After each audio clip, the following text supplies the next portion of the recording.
He feels like he belongs to someone else.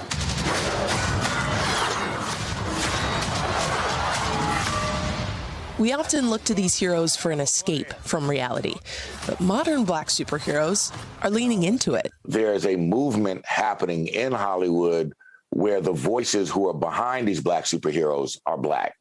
You know what I'm saying? And that's going to give them a different kind of impact and a different kind of truth.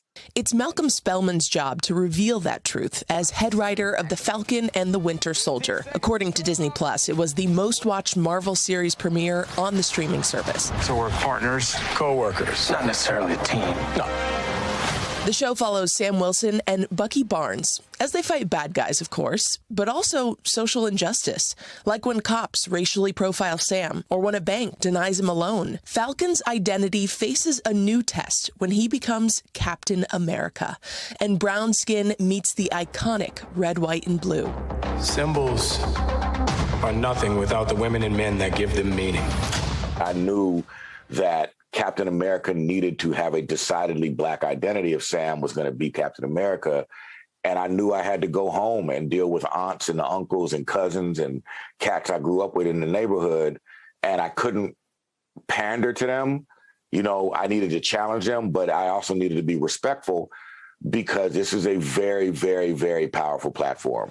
Any doubts about the value of authenticity in this genre vanished with the undeniable success of Black Panther. That paved the way for a Black Batwoman TV series, Regina King's Emmy-winning performance in Watchmen, and even a supernatural Harriet Tubman comic book series. Black heroes have graced the pages of comics for decades, but some fans thought those early versions fell flat. The evolution of Black heroes is one that starts with white folks giving Black people their idea of what Black heroism looks like. David Walker has written a slew of DC and Marvel comic books, including Luke Cage, but he was a fan first. Well, I was like 6 or 7 when I read my first Luke Cage comic.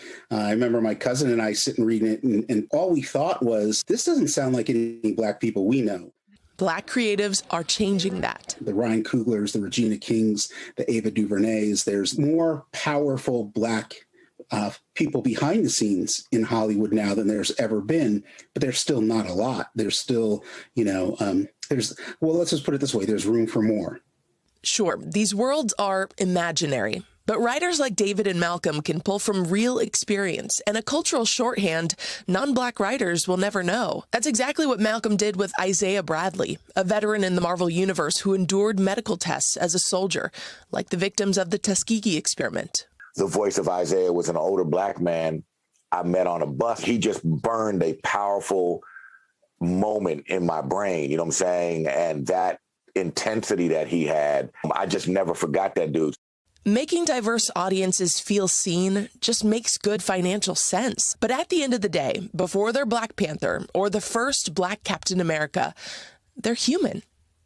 You might even say superhuman. And I think everyone from a poor white guy in West Virginia to a farmer in China to anybody in the world will know when Sam lands with those wings and carrying the stars and stripes. He doesn't embody someone that's an oppressor in any way. He embodies struggle, and he has a shorthand with most of humanity because of that. Hey, NBC News viewers, thanks for checking out our YouTube channel. Subscribe by clicking on that button down here, and click on any of the videos over here to watch the latest interviews, show highlights, and digital exclusives. Thanks for watching.